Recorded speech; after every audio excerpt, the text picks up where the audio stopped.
que foram apresentados anteriormente, né? E hoje a gente vai falar sobre a extinção dos contratos. Os integrantes são esses, são muitos, então eu vou falar todos. Então, eu vou dar uma pequena introdução do que a gente vai tratar ao longo do seminário.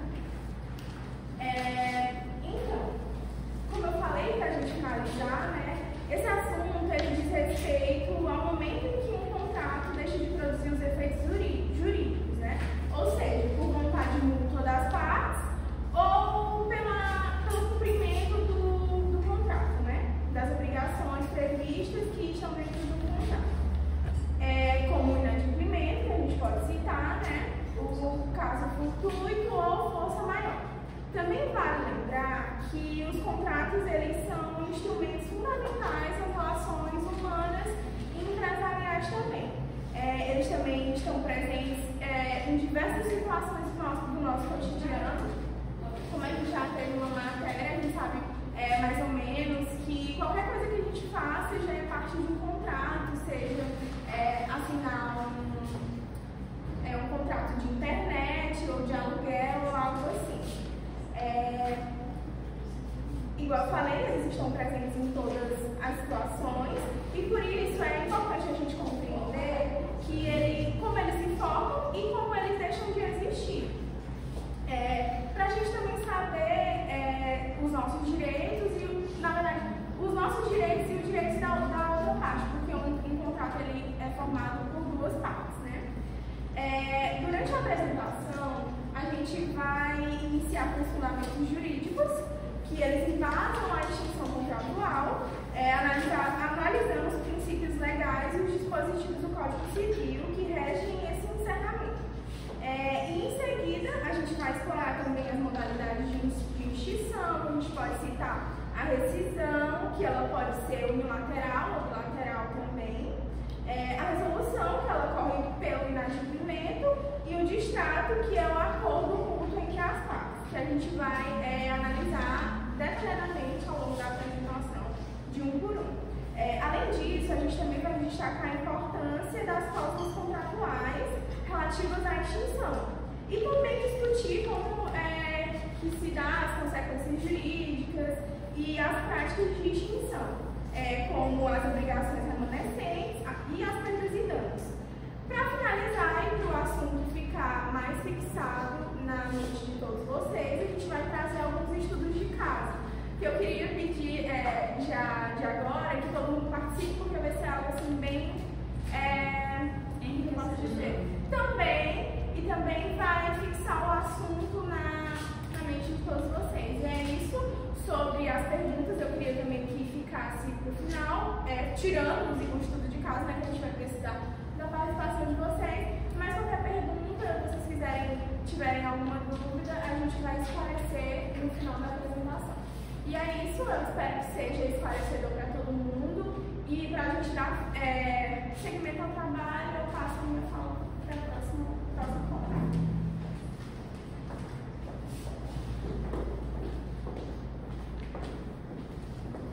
Boa noite, turma. Boa noite. Eu me chamo Camille Bento e eu gostaria de dar continuidade a essa temática, trazendo alguns dos fundamentos jurídicos para a extinção contratual.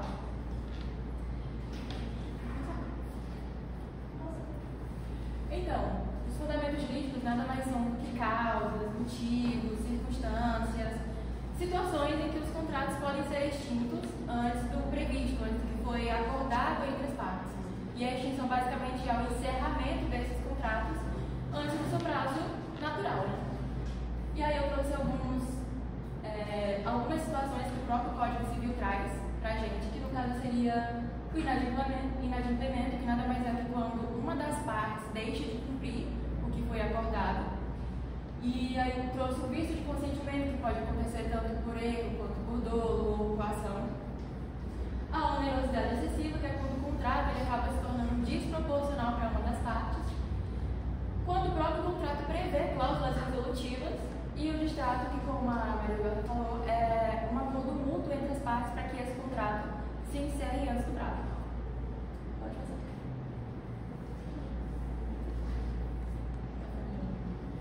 Enfim, o tempo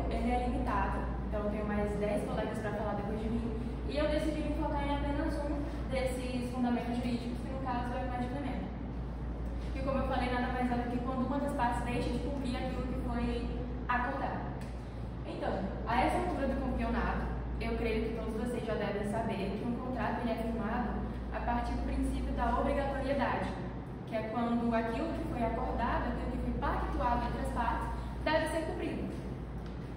Quando isso não acontece, quando uma das partes deixa de cumprir aquilo que foi acordado, acontece o inadimplemento, que a parte lesada, a parte que... A gente vai ter uma parte que vai estar inadimplente e a outra parte vai ser lesada por esse inadimplemento. E essa parte que foi lesada, ela pode pedir a extinção do contrato. Pelo menos ela pedir o artigo 475 do Código Civil. Pode colocar aí? Se não, vejamos. A parte lesada pelo inadimplemento pode pedir a resolução do contrato, se não preferir exigir o cumprimento, cabendo em qualquer das causas, indenização por perdas e danos.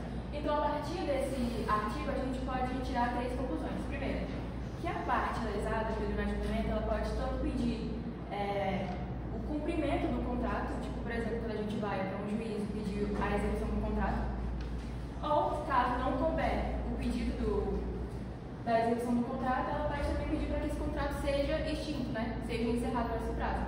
Sendo que qualquer um desses casos, ou a extinção do contrato, ou exigir o cumprimento da obrigação, se a pessoa lesada tiver alguma perda ou dano, ela pode pedir indenização por isso também. E esse fundamento ele se baseia basicamente em 3 princípios, que é o princípio da autonomia da vontade entre as partes, o princípio da boa-fé objetiva e da função social do contrato. E aí, para fixar melhor esse fundamento na cabeça de vocês, eu trouxe também um exemplo fictício, mas que acontece muito, que é basicamente o seguinte: imagine que você contrata um empreiteiro para realizar a reforma de seu apartamento, com início em 1º de julho e conclusão prevista para 1º de setembro. O valor total acordado foi de R$20.000, pagos em 2 parcelas, sendo a primeira de R$10.000 no início da obra e de R$10.000 ao final da obra. Você paga a primeira parcela e a obra começa. No entanto, após algumas semanas, o prestador, que é o que foi contratado, abandona o serviço, não cumpre o cronograma, não retorna as ligações, deixa o imóvel parcialmente demolido e não justifica a paralisação.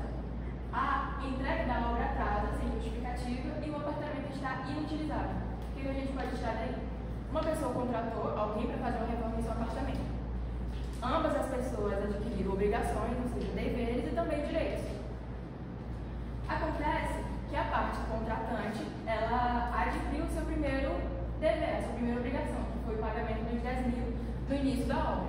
E a segunda parte, a contratada, realmente também começou a fazer a obra, só que do meio para o final ela simplesmente paralisou sem nenhuma justificativa. Então ela se tornou inadimplente porque não cumpriu uma obrigação dela. O que vai acontecer? A parte contratante que cumprir com sua obrigação, ela pode, primeiro, ou exigir o cumprimento do contrato, ou, se ela não quiser, né, ela pode simplesmente pensar, não quero, ela também pode pedir a extinção do contrato. Sendo que em qualquer um dos 2 casos, caso a pessoa tenha sofrido alguma perda ou dano, ela pode também pedir indenização por isso. E é basicamente isso.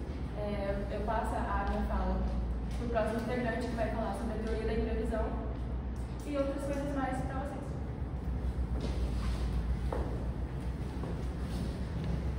Boa noite a todos. Me chamo José Wilson. Neste momento eu darei prosseguimento para falar sobre as causas supervenientes e a teoria da imprevisão que acontecem na extinção dos contratos.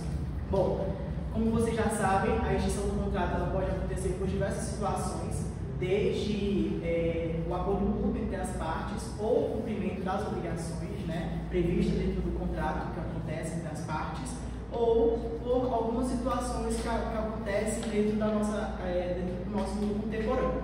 E as causas supervenientes são justamente isso. São situações que fogem do nosso controle, são situações que acontecem dentro do nosso cotidiano, como, por exemplo, motivo de força maior, onde nós temos desde a causa natural, por exemplo, catástrofes, terremotos, tsunamis, ou da causa humana, por exemplo, uma guerra ou estado de calamidade pública também podem ser consideradas causas supervenientes que podem vir no que o contrato seja rescindido pelas partes.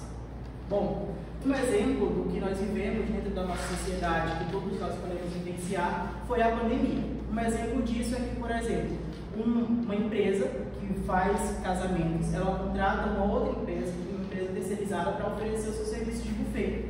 E quando a gente vai fazer um contrato, a gente tem, apesar da alocação de risco que acontece dentro dos contratos, muitas vezes situações como essas, elas não são previstas justamente porque foge do nosso controle. Ou seja, dentro de uma situação dessa, onde a empresa de buffet, ela, ao ato do fechamento do contrato, ela oferece seu serviço para a empresa que faz casamentos, mas apesar quando a pandemia acontece, ela acaba sendo impedida de prestar o seu serviço à empresa contratante. Ou seja, por um motivo de força maior, por uma causa natural que acontece, que não é de controle da parte do buffet, ele acaba tendo aí uma causa superveniente que pode vir fazer com que o contrato ele seja extinto. E a teoria da imprevisão é justamente a codificação que aconteceu lá na França, em Bordeaux, que foi quando surgiu essa situação, através de uma empresa que oferecia serviço de iluminação para a prefeitura de Bordeaux, que é uma província da França, onde acontecia a Primeira Guerra Mundial, e a empresa de iluminação, não podendo oferecer o seu serviço para a prefeitura, acabou que o contrato ele foi extinto pela situação que ocorria. A gente sabe que a Primeira Guerra Mundial aconteceu de 1914 a 1918, ou seja, 4 anos onde a gente teve aí um motivo de força maior causado pelo humano, onde foge do nosso controle, principalmente de uma empresa de iluminação comparado aos países que estavam guerreando dentro da Primeira Guerra Mundial. E a teoria da imprevisão, ela consta dentro do nosso Código Civil brasileiro, dentro do artigo 478, que é quando ele expressa, onde a gente traz a codificação dessa teoria para fazer com que os contratos ele tenham essa base de extinção sobre forças, sobre causas que acontecem fora do nosso cotidiano.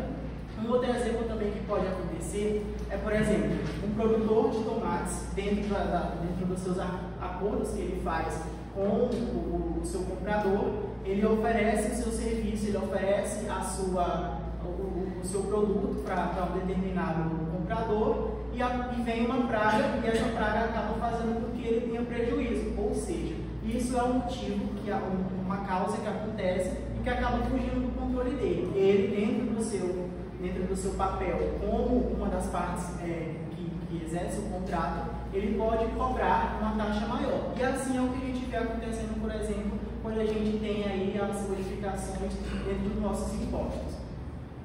E é basicamente isso. A teoria da imprevisão é essa codificação, quando a gente precisa entender que a parte ela tem o poder de pedir algo maior, que é, por exemplo, a reincidência do contrato, ela pode pedir pelo fim do contrato, e aí a gente também tem que prezar que se ela pode mais, ela também pode menos. Ou seja, a gente tem que observar também casos como esse, que são as causas supervenientes que podem acontecer dentro do nosso âmbito, dentro do mundo contemporâneo.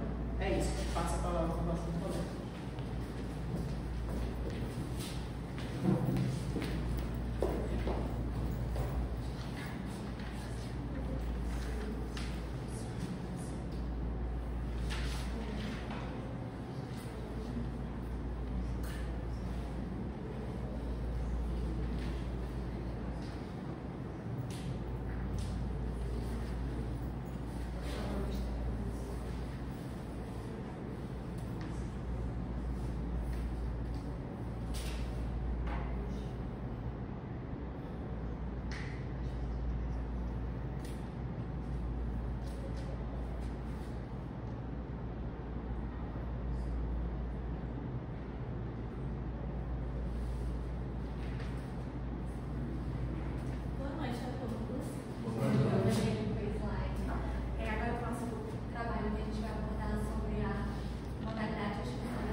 E essa forma de extinção é a forma ideal e esperada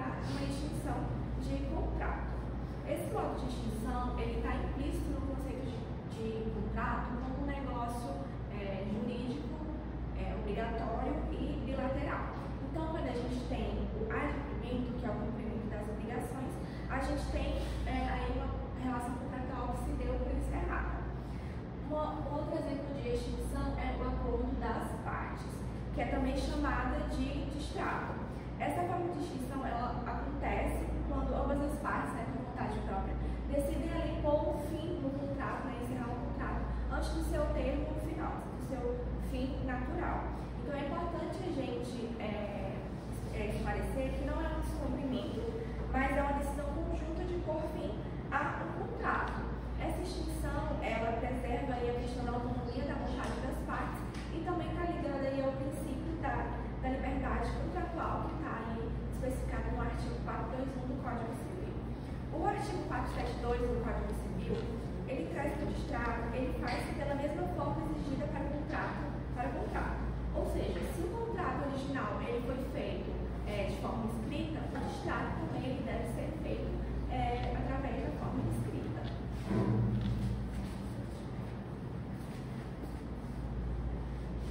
Outra forma de extinção que a gente tem é a normal ou a forçada.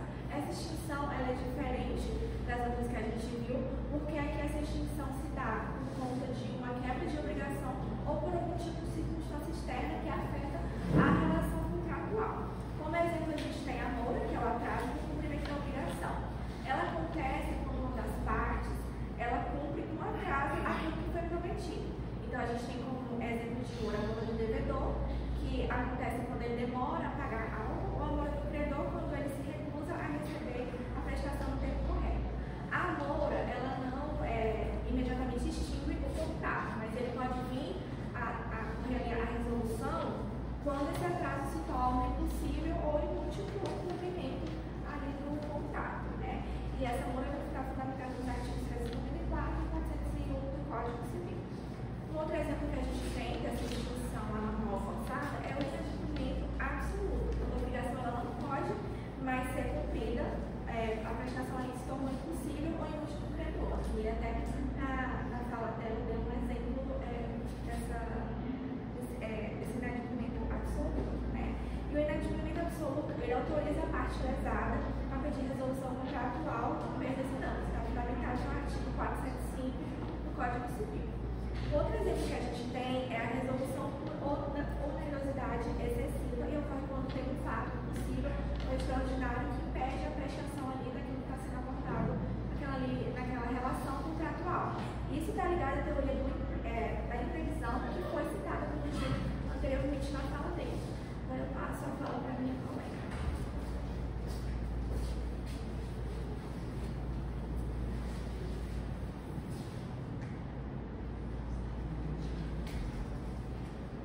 Bom, agora, boa noite, meu nome é Laís.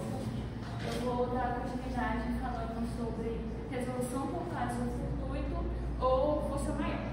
Para explicar um pouquinho essa resolução, eu vou explicar para vocês o que é caso fortuito e o motivo de força maior.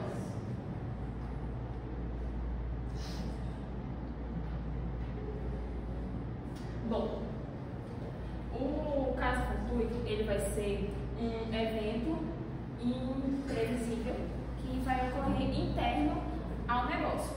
Nesse quesito, ele vai ser basicamente uma pane em um sistema de produção, em que o devedor ele não vai conseguir cumprir a sua obrigação que foi acordada e vai acabar tendo um inadimplemento ali entre a outra parte. E a força maior, ela vai ser algo inevitável que vai ocorrer externamente, na verdade, entre as partes, e pode ser por causa da natureza ou social, guerras, pandemias e outros tipos dessas catástrofes naturais. O artigo que traz essa resolução é o 393, e ele fala que o devedor não responde pelos prejuízos resultantes de caso fortuito ou força maior, se expressamente não souber por eles responsabilizar-se. Nesse caso, o artigo ele traz que a primeira parte, se não for acordada no acordo, no contrato, não tem como o devedor cumprir com essa parte, cumprir com isso, porque é algo inevitável, algo que pode acontecer com um contrato. com a produção de um produto e entre outras coisas. E ele não tem como se abster disso. E já na outra parte que fala mais, se expressamente não se houver por eles responsabilizados. Nesse caso, em alguns contratos, ele vai receber o que chamamos de associação de risco. E aí, nesses casos, entraria o caso fortuito e força maior, para ele poder se responsabilizar por isso. Basicamente é isso que essa resolução traz. Agora eu vou falar sobre o caso de... calma aí.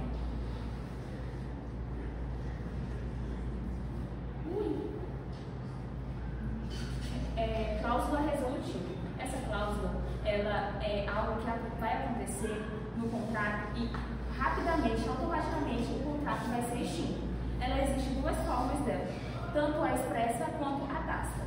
Na expressa, ela vai estar claramente no contrato, ela vai estar descrita e explicada no contrato. Agora, e aí com isso, quando não houver o cumprimento da obrigação, o contrato é automaticamente dissolvido. Agora, na forma tácita, ela vai estar presumida na forma da lei, não vai estar no contrato, mas vai estar presumida na forma da lei. E nesse quesito, vai precisar de uma ação judicial para que o contrato seja dissolvido. Essa cláusula, ela vai ser como se fosse uma apólice para caso uma das partes elas não conseguirem cumprir ou não cumprirem com o que foi acordado, o contrato naturalmente se extingue. Vou falar agora um pouquinho também sobre a culpa recíproca. Ela vai ser, culpa recíproca nada mais é do que quando as duas partes ela não cumprem com o acordo. Nesse caso, por exemplo, uma pessoa que trabalha há longos anos com outra pessoa, uma prestação de serviço. E nesse quesito, ele, com o tempo, ele deixa de prestar um serviço coerente e bom, e a outra pessoa atrasa esse pagamento. Então vai ser praticamente uma dualidade que a gente vai ter aí. Um não está entregando o que foi proposto, o outro não está pagando o que foi proposto no contrato. E aí ele vai, a partir disso, eles não vão poder cobrar indenização ou outra coisa, porque se você não está cumprindo com o contrato, não tem como você obrigar outra pessoa a cumprir com o contrato. Então, cada um ele vai cumprir com o contrato, ele vai se encarregar dos seus danos e, possivelmente, se chegar em um acordo, eles vão dividir alguns danos que eles tiverem. Agora eu vou falar sobre extinção por invalidade. A extinção por invalidade é considerada juridicamente inválida e, portanto, não possui efeitos válidos. Nesse caso, o contrato ele vai ser extinto porque ele vai ter vícios jurídicos neles. E existem duas formas, que são a nulidade e a anulabilidade. Na nulidade, vai ocorrer o contrato, ele vai ter vícios grandes, por assim dizer. E vai fazer com que o negócio jurídico não ande. Vai ser desde o começo, desde a criação dele, ele vai ter esse vício. E o artigo que fala sobre é o 166, que ele vai enumerar quais são as nulidades, sendo quando se é lembrado por pessoa absolutamente capaz, quando o objeto de contrato for ilícito, impossível ou indeterminado, quando o motivo for determinante, como as partes for ilícito, quando o contrato não respeitar a forma escrita da lei, quando for imposto obrigatoriamente restringindo a liberdade de contratar, quando tiver por objetivo faltar lei imperativa, quando a lei expressamente declarar nulo ou proibir sua prática. A nulidade ela pode ser declarada de ofício pelo juiz. E aí, com isso, ela também pode ser alegada por qualquer aluno que tenha se sentido lesado ou até pelo Ministério Público, se for um caso de interesse público. A anulabilidade, diferente da nulidade, elas vão ser vícios menores. Você, por exemplo, contrato entre relativamente incapazes, que a gente tem um vício ali, só que não é um vício igual à nulidade. E nesses, vai ser geralmente ligado à vontade das partes.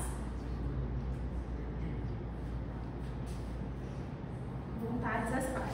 Pode ser também por coação, por lesão, perigo ou fraude. A anulabilidade ela depende da ação da parte prejudicada para entrar com uma ação judicial e extinguir o contrato. Ela não tem prazo prescricional e ela pode ser convalidada com o tempo, se não for questionada. E eu vou explicar um pouquinho sobre extinção por fatos supervenientes que o juiz já citou. Ele trouxe uma pequena amostra que são situações que ocorrem após a celebração do contrato e tornam o cumprimento impossível ou inútil. Como ele já deu uma citada, são contratos em que eu firmo um contrato com alguém, o contrato está decorrendo, só que no meio disso, por exemplo, a outra parte morre. Então não tem como o contrato prosseguir, porque não tem outra parte do contrato. Então o contrato acaba se extinguindo. Ele pode também ser por perda de objeto. Por exemplo, a pessoa tem uma obra de arte ou alguma coisa assim e acaba perdendo ela no meio do caminho. Então isso vai fazer com que não tenha como cumprir o acordo. E a impossibilidade física ou jurídica do cumprimento, como mudanças na lei ou entre outros tipos de acontecimentos. Nessas hipóteses, a extinção ela decorre de caso fortuito, como eu já expliquei, ou força maior, conforme o artigo 393, que vai excluir a responsabilidade do devedor. Com isso, eu encerro minha fala. Eu vou passar para a próxima colega, Larissa, dando continuidade.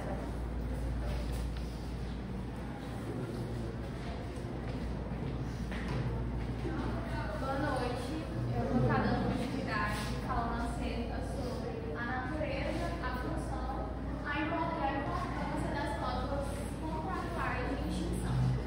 Portanto, esse é um tema muito importante dentro do direito contratual, porque ele vai tratar exatamente de como os contratos vão se iniciar e finalizar. E, primeiramente, finalizar, né? Que é o que a gente está enfatizando. Trouxe aqui um conceito prévio do que seria isso, que seriam as cláusulas de extinção, são disposições contratuais que estabelecem de que forma o contrato poderá ser encerrado, seja por inadimplemento, como já foi citado pelos colegas, inadimplemento de uma das partes, por vontade unilateral, por acordo entre as partes ou ainda por motivos externos que tornam impossível o cumprimento do contrato. Em regra geral, isso seria as regras do fim. Nada melhor que estabelecer o começo seria também estabelecer o fim dessa relação contratual. Mas por que essas cláusulas são tão importantes, né? Trouxe aqui 3 conceitos também prévios, que o primeiro deles ele trata da segurança jurídica, no caso, o que seria essa segurança jurídica. Como a gente já está falando sobre o encerramento, no início da relação contratual, as partes já entrariam em consenso no que seria previsto no final do contrato, quais seriam as cláusulas de finalização de encerramento desse contrato. Portanto, isso traria uma segurança jurídica para aquelas pessoas que compõem aquela relação contratual. O segundo conceito seria a diminuição de litígios judiciais. Portanto, visto que no início da relação contratual já estaríamos pactuando como seria o encerramento desse contrato, isso diminuiria muito entradas de litígios judiciais, em ações por causa de vários eventos, convenhamos.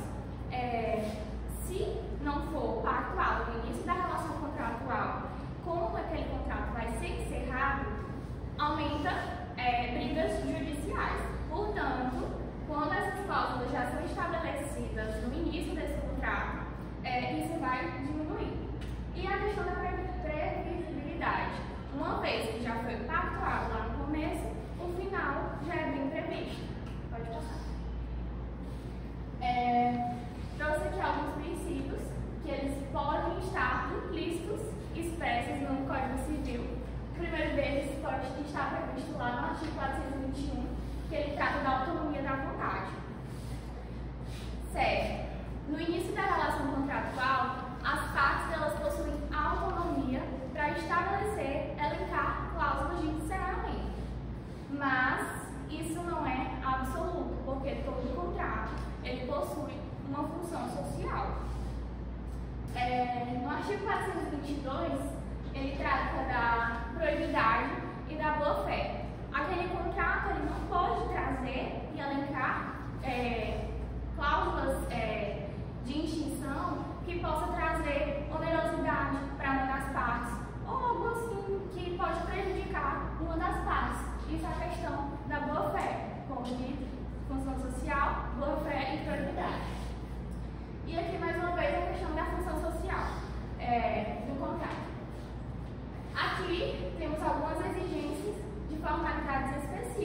alguns contratos, enfim, que podem ser elencadas nesses contratos, né? Nas cláusulas de extinção. No caso, um aviso prévio, com número mínimo de dias.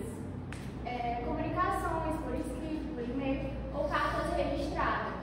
A questão da homologação de ambas as partes, como no distrato, no contrato de trabalho. E também, ou até mesmo, cláusulas finais para o caso de extinção antecipada sem justificativa. Enfim, por fim, essas formalidades elas vão garantir que o fim do contrato ele seja feito de forma documentária, transparente e segura. Como eu disse lá no começo, a segurança jurídica para ambas as partes. E ele vai evitar alegações de surpresas, má-fé ou abusividade. E agora eu vou finalizar minha fala passando para a Letícia.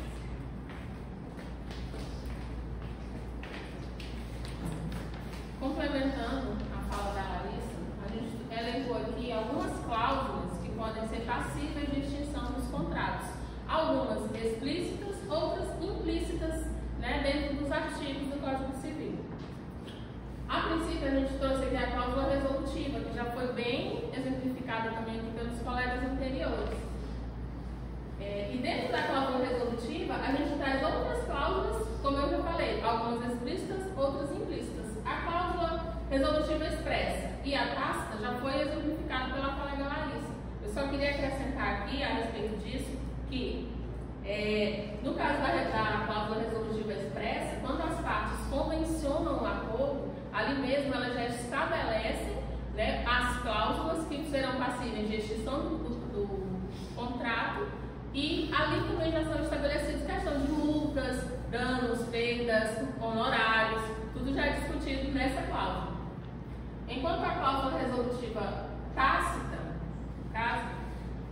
ela parte do princípio de que, se a pessoa não cumpre com a obrigação, né, ela assumiu aquela obrigação no contrato, porém ela não cumpre, a outra parte pode pedir a resolução do contrato de maneira tácita, né? E nesse caso pode haver a questão da intervenção judicial. E além de pedir a resolução do contrato, ele pode também exigir que seja cumprido. Mesmo não havendo cumprimento, mas a parte que se sente lesada, no caso, ela pode exigir sim o cumprimento desse contrato por meio de intervenção judicial. Aí quando a gente fala em intervenção judicial, geralmente, quando a gente começa a pesquisar sobre o assunto, a gente observa que na cláusula de resolução tácita, a intervenção judicial ela é automática. Entretanto, na cláusula resolutiva expressa, também pode haver intervenção judiciária. Só que, no caso da cláusula resolutiva expressa, vai ser uma ação declaratória. E dependendo da decisão judicial, essa decisão pode gerar efeitos ex tunc, ou seja, retroage desde o início, é como se o contrato não tivesse existido. E na cláusula resolutiva tácita, ela vai produzir uma ação desconstitutiva, né, com efeitos ex nunc, ou seja, daquele momento em diante. E as cláusulas que são implícitas, no caso, são a resolução por inexecução involuntária. Nesse caso, o contratante ele assume a obrigação de pagar, sabe que tem que pagar, não se exime de pagar, entretanto ele não cumpre com a obrigação. Esse é o caso, uma cláusula que, se não for cumprida, né, acontece a questão da resolução. Na cláusula de resolução por inexecução voluntária, na verdade, troquei. A cláusula por inexecução involuntária, ela é o descumprimento da obrigação. E aí, nesse caso, a gente volta lá para aquela questão dos casos infortuitos, que também já foi citado aqui. Ela é uma cláusula expressa no contrato, que, no caso de ações de terceiros ou por caso infortuito, esse contrato pode ser resolvido. Na resolução por onerosidade excessiva, a cláusula de resolução por onerosidade excessiva também já foi citada aqui. Ela trata da mudança fática, né, por acontecimentos extraordinários, imprevistos e também por excesso de onerosidade. Né? Quando o contrato se torna de uma forma que não há como cumprir, há, nesse caso, a resolução por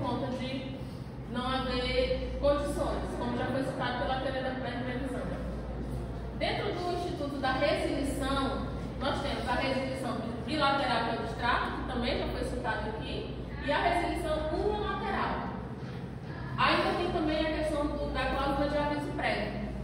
Dentro da resilição unilateral, eu gostaria de destacar aqui que há ainda outras cláusulas implícitas, né? Tem a questão da cláusula de denúncia, que ocorre quando, por exemplo, você contrata uma plataforma de streaming, um serviço de internet.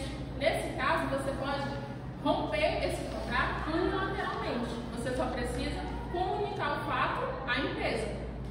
Entretanto, em casos onde não haja um contrato de fidelidade, aí nesse caso já não temos essa prerrogativa. Além da denúncia, a gente também tem a cláusula de renúncia. A cláusula de renúncia, ela, como exemplo, a gente pode lembrar da questão de procuração, né?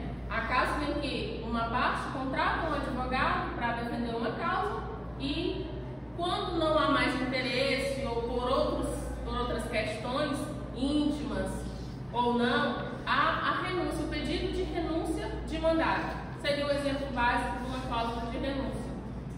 Também temos a cláusula, dentro da resilição unilateral, nós temos a cláusula também da revogação, que também podemos usar como exemplo o caso de contratos honorários, contratos de honorários advocatícios, né? Nesse caso, pode haver a revogação, e a revogação pode ocorrer de ambas as partes, tanto da parte contratante quanto da parte contratada. E por último, não menos importante, também temos a questão da cláusula de resgate, que é quando a parte oferece um bem em garantia por uma dívida. Ao conseguir efetuar o pagamento daquela dívida, então ele faz o resgate daquele bem que, digamos, possa ter sido penhorado. E aí, outras cláusulas e eventos que possam ser determinantes dentro da extinção, a gente tem a condição resolutiva, que está lá nos artigos 127 e 128 do Código Civil, que ela é como se fosse uma cláusula acessória dentro do contrato. Um exemplo claro, poderemos citar o contrato de aluguel.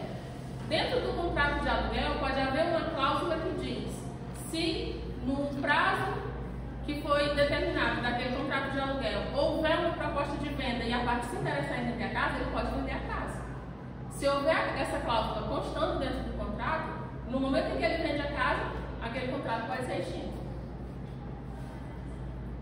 A cláusula de termo final. Essa cláusula geralmente é usada em contratos com prazo determinado. Também podemos usar como exemplo básico o caso de contrato de aluguel. Geralmente, quando se faz um contrato de aluguel, se faz por um período de tempo determinado. Ou quando se contrata também, por exemplo, um serviço de internet, pode-se também contratar por um prazo determinado, fazendo uma cláusula de fidelidade, né? Então, nesse caso, a gente pode lembrar da cláusula de termo final, porque assim, a partir do momento que encerra o prazo, encerra-se o contrato. E a cláusula de arrependimento? Essa é uma das mais famosas. A cláusula de arrependimento, embora a gente pense assim, eu assinei um contrato, me arrependi, vou desistir, me arrependi, não quero mais. Não é bem assim que funciona. A cláusula de arrependimento, para ela ser utilizada, para ela ter validade, ela precisa estar expressa no contrato. Se não houver a previsão da cláusula de arrependimento dentro do contrato, não há essa prerrogativa de arrependimento, direito de arrependimento do contrato. Na cláusula de resolução por impossibilidade superveniente da prestação, essa a gente lembra da questão patrimonial. De repente, a pessoa contratou, assinou aquele contrato, estava numa condição financeira melhor. Só que com o decorrer do tempo, né, aquela condição financeira, aquele patrimônio pode ter sido defasado, pode ter sido dilapidado, né? Então ele pode recorrer à cláusula de resolução por impossibilidade, né, superveniente da prestação, e pode haver sim a extinção do contrato por esse cláusula. E por último, a gente fala aqui também da questão da morte, mas nem todo contrato se encerra com a morte. Há contratos em que, com a morte de uma das partes, há a questão sucessória, que os sucessores daquela parte que faleceu precisam assumir o cumprimento daquele contrato. Os casos de morte, de extinção por morte, eles são em casos de contratos personalíssimos, né? E a gente pode usar isso como, por exemplo, um artista é contratado um show pela Prefeitura de Imperatriz por um artista bem famoso para Beira Rio. Ocorre que na viagem para Imperatriz o avião cai e o artista morre. Há como cumprir esse contrato? Não há possibilidade, porque é um contrato personalíssimo, era exclusivamente com aquele artista, não tem quem possa substituir. Então, nesses casos, há a previsão da cláusula por morte. E dentro do mundo dos contratos, há ainda muitas outras cláusulas que podem ser inseridas dentro dos contratos. Vai depender do tipo, da natureza contratual, em que vai ser, do ambiente, do meio em que ele vai ser acordado, ele vai ser convencionado pelas partes. E vale lembrar que, dependendo dos motivos ou dos institutos das cláusulas aqui apresentadas, há as punições, né? As multas, perdas, danos, indenizações. Mas isso também é assunto para os colegas que vêm depois passarem para vocês. Agradeço e passo a fala para o colega.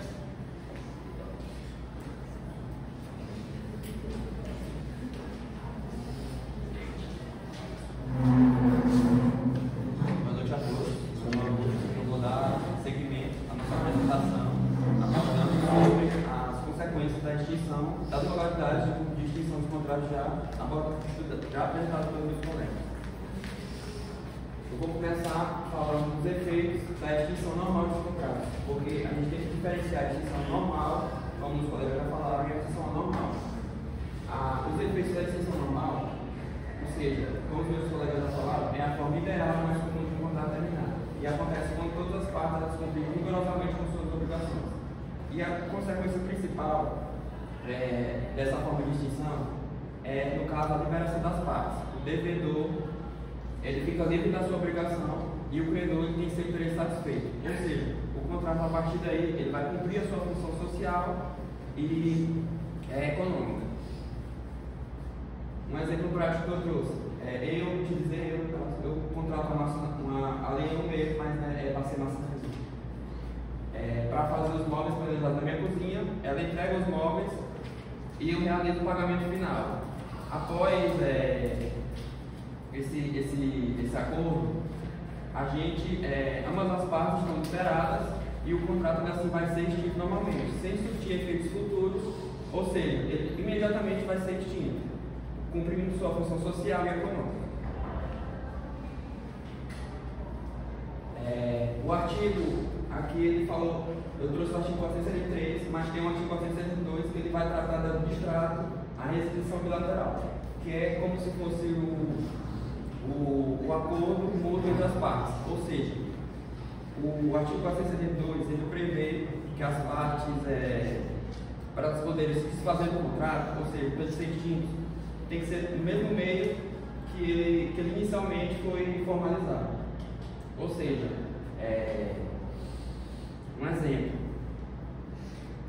uma pequena fábrica de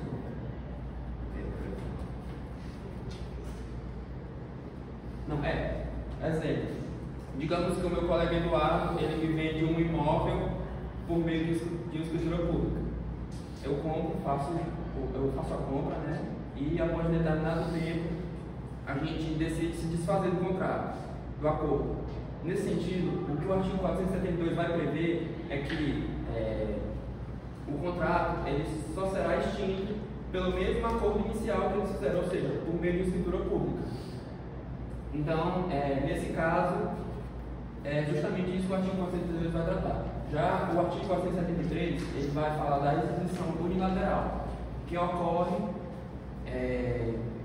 a extinção do contrato pela vontade de apenas uma das partes. Isso é possível se a lei ou o próprio contrato autorizar. Basicamente, essa última parte do artigo, ele vai falar a consequência, que é no caso. Tipo, caso como a minha colega Letícia já mencionou, se eu vou aderir a um plano de streaming, né, automaticamente no contrato já vai estar previsto por indeterminadamente que eu posso cancelar qualquer tempo o contrato. e que isso também deve ser notificado. E também tem outra ressalva, outra hipótese do parágrafo único, que é, se uma das partes ela fez um investimento significativo para a execução do contrato, a extinção ela só produzirá efeitos depois de um prazo para que seja compatível com a natureza e o uso desse investimento, protegendo quem as investiu de uma futura sua. Um exemplo que eu trouxe. Agora sim, a fábrica de sucos, ela firma um contrato para ser fornecedora exclusiva de uma grande rede de supermercados. E para atender a demanda, ela investe 500 mil em novas máquinas. Só que após 6 meses, o supermercado notifica que irá rescindir o contrato em 30 dias. Com base nesse exemplo, a consequência é que a fábrica, nesse caso, ela pode ir à justiça e pedir a rescisão para que o efeito ele só seja imediato não, só tem efeito de extinção após um prazo de 1 ano. Ou seja, para que ela tenha um tempo para se recuperar pelo alto investimento que ela fez naquele contrato. E, por último, eu venho trazer no artigo 474, 75, que como os colegas já falaram, que é acerca do inadimplemento. O artigo 475, ele traz a questão sobre uma parte justamente sobre esse não cumprimento da obrigação, ou seja, se uma parte ela não cumprir com sua obrigação, a outra parte ela pode exigir um cumprimento forçado do contrato, pedir extinção, a resolução do contrato. Mas em ambos os casos ela tem o direito de ser indenizada por todas as perdas de danos. E tem uma ressalva no artigo 474, que fala que se o contrato ele tiver uma cláusula resolutiva expressa, dizendo que ele será automaticamente, dizendo que a extinção será automática. Se não tiver, a parte ela deverá, por meio de uma notificação ou uma ação judicial, para poder extinguir o contrato. E um exemplo que eu trouxe foi, tipo, uma produtora contratou uma banda para tocar por uns 50 mil, mas a banda não aparece no dia. A consequência é que a produtora poderá pedir a extinção do contrato e, além de não pagar o cachê, ou se por acaso inicialmente ela pagou um devido valor, ela pode pedir a devolução desse mesmo valor e ela pode processar a banda por indenização que cubra os prejuízos com a venda de ingresso e danos à imagem do festival, do possível festival e outros custos. E basicamente foi essa a primeira parte que eu quis trazer sobre as consequências da extinção dos contratos. E agora eu passo a palavra para o meu colega.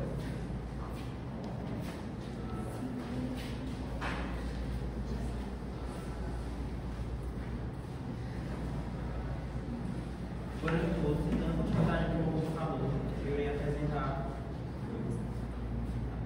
Boa noite a todos. Dando continuidade do que o Augusto falou, eu vou abordar os artigos 476 até o 480.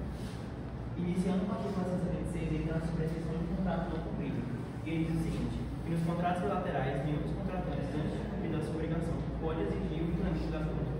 Então, nesse caso, esse artigo ele traz a regra de que, em caso de contratos bilaterais, ou seja, que há obrigações recíprocas, uma parte ela não pode exigir o cumprimento da outra se ela não tiver cumprida com a sua obrigação ainda.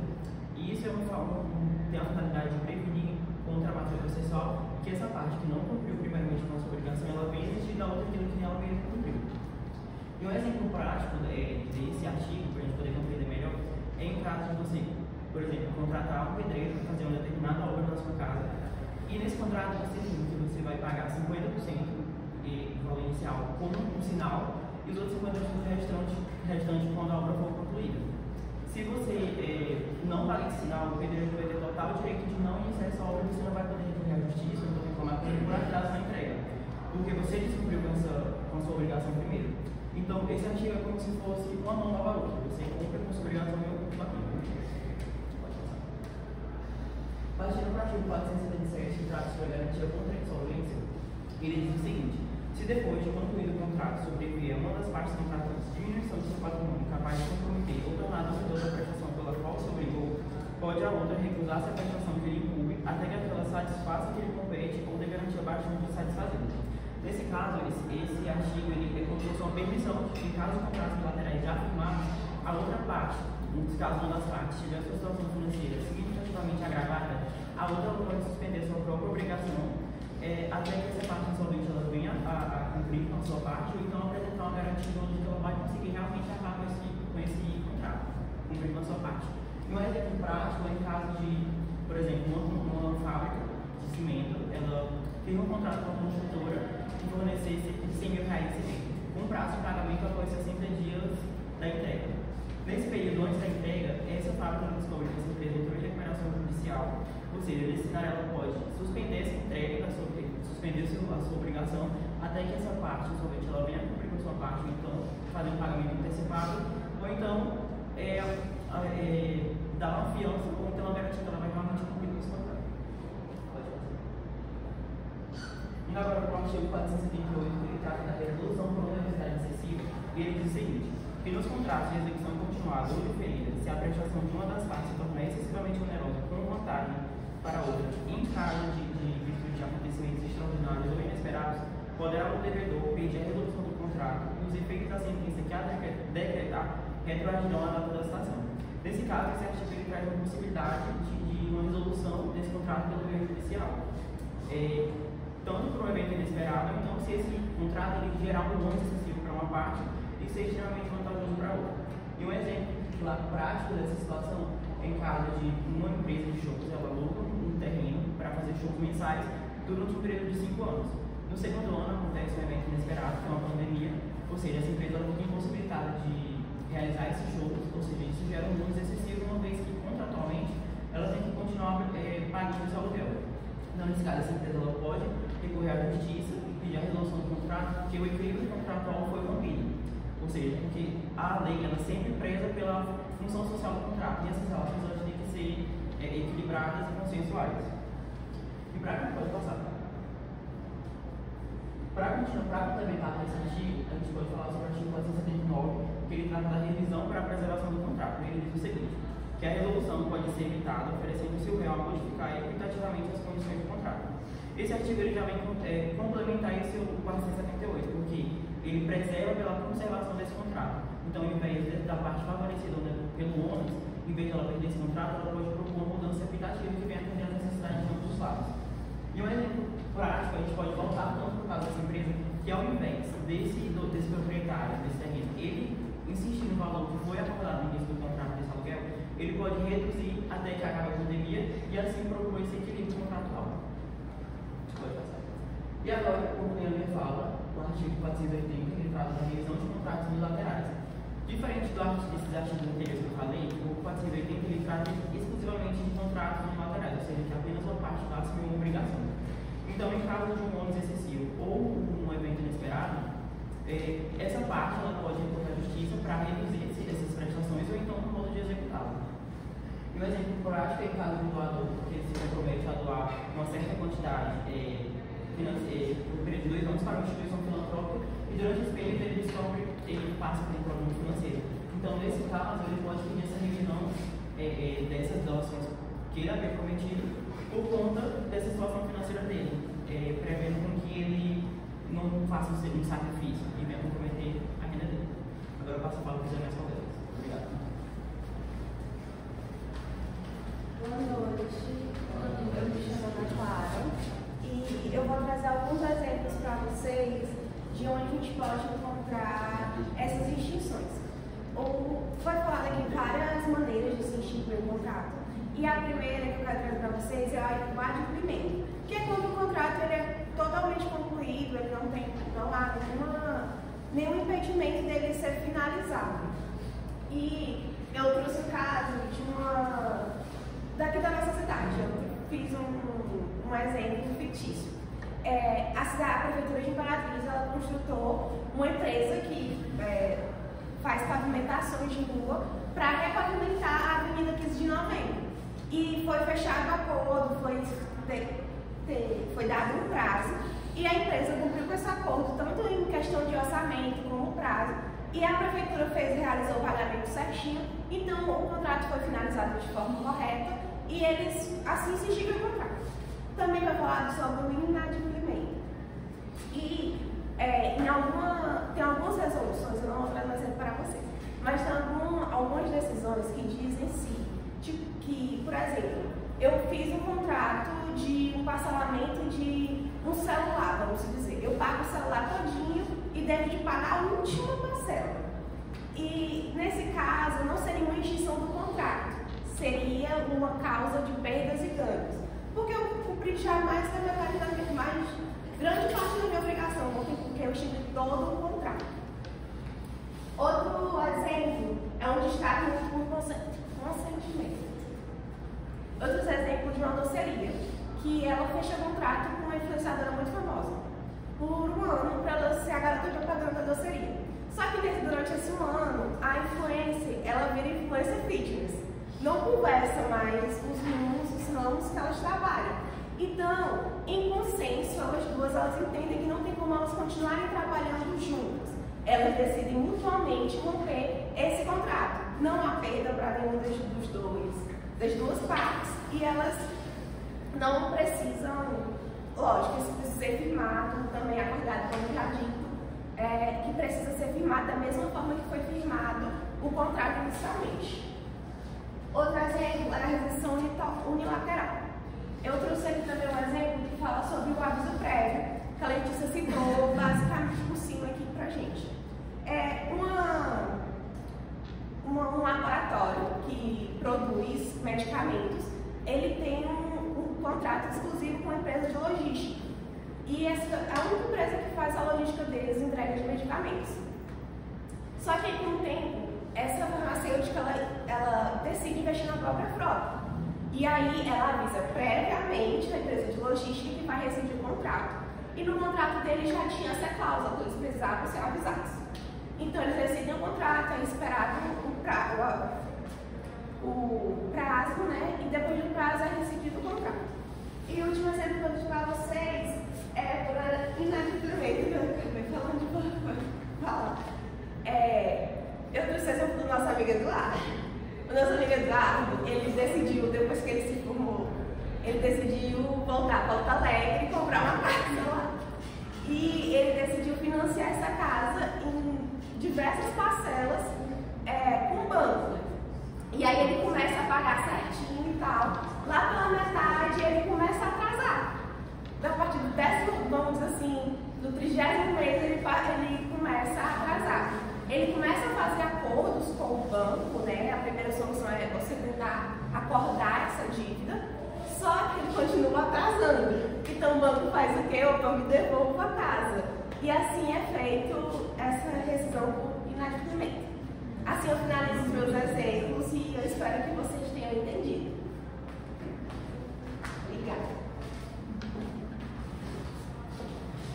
Boa noite, pessoal. Boa noite. Dando continuidade nos nossos exemplos, eu trouxe para vocês um exemplo prático sobre o caso fortuito, ou de força maior, resolução do caso fortuito ou de força maior, que foi exemplificado, foi dito aqui pela Laísa e por um outro colega nosso. Na prática, como seria? Uma dona de uma empresa que promove casamentos, ela tem vários contratos fechados no ano de 2021. E aí, por conta da pandemia, veio toda a Covid-19, aquela movimentação, os decretos estaduais dizendo que eram proibidos os eventos. Então, ela foi obrigada, por conta desse decreto, a não promover esses eventos. Nesse caso, ela não pode ser responsabilizada por algo que foi de força maior, né? No caso, o decreto, que fez com que ela não pudesse promover o evento, com que ela não pudesse cumprir com o contrato. Então, nessa situação, os contratantes, eles resolvem encerrar o contrato, né? O contrato não consegue produzir seus efeitos e receber apenas de volta o valor que eles foram investidos. Isso sem cobrar nenhum tipo de multa, indenização à dona da empresa. Já no caso da extinção por resilição, um exemplo prático sobre essa temática seria de uma dona de casa que contrata uma empresa de limpeza residencial, né? Essas grandes empresas que fornecem esse serviço. E aí o contrato ele é periódico, todos os meses ela tem que pagar essa empresa, mas depois de certo período com essa contratação, ela percebe que não tem mais condições de custear esse serviço e decide, através ela liga para a empresa com um tempo previsto no contrato, tal do aviso prévio, e avisa que não vai mais querer dar continuidade nessa prestação de serviço. Esse é o exemplo de resilição unilateral. Então, nesse caso, nenhuma das partes vai sofrer algum tipo de penalidade, multa ou indenização nessa situação. Em terceiro lugar, a gente tem a caducidade, que ela não é um termo encontrado no Código Civil, mas ela parte do princípio da impossibilidade do objeto. Né? A caducidade, ela acontece quando o contrato não consegue ser concluído porque não existe mais aquele objeto para formalizar essa conclusão, esse cumprimento do contrato. Então, por exemplo, eu sou uma degustadora de vinhos e eu compro uma safra exclusiva, uma safra exclusiva, né? Eu comprei ela toda para mim, lá da Itália, no transporte desses vinhos até aqui. Acontece algum tipo de acidente que esses vinhos, essas garrafas todas são quebradas. Então, por ser uma safra exclusiva, eles não podem ser substituídos. Então, o objeto do contrato, ele deixa de existir e o contrato não pode mais ser cumprido. Nessa situação também não cabe responsabilizar o contratado ou alguma das partes, porque foi uma coisa que foge do controle dessas pessoas, né? Nessa situação, geralmente acontece de o vendedor reaver o dinheiro para aquele que comprou, sabe? Essa possibilidade existe. A não ser o contratado, ele pode ser responsabilizado se no contrato já havia uma cláusula que estabelecia esse risco e ele assumia esse risco para si. E por fim, um exemplo sobre nulidade e anulabilidade, também falado por nossa colega Laísa, de uma menor de idade que vai até uma concessionária e assina um contrato que seria da compra de um carro, né? Só que no final do contrato, a empresa garante que vai entregar esse carro a ela quando ela fizer 18 anos de idade. Porém, quando ela faz 18 anos, ela percebe que a empresa era fantasma, era uma fraude, era golpe e que ela não vai receber esse carro de forma alguma, que ela pagou, ela foi enganada. Né? Então, esse contrato ele é nulo, tanto porque ela era menor de idade, não poderia assinar um contrato sem ser representante legal, quanto por ter essa intenção de fraude, de dolo por parte da empresa. Né? E eu concluo aqui e passo a minha palavra para o nosso colega Eduardo, que vai concluir a nossa apresentação.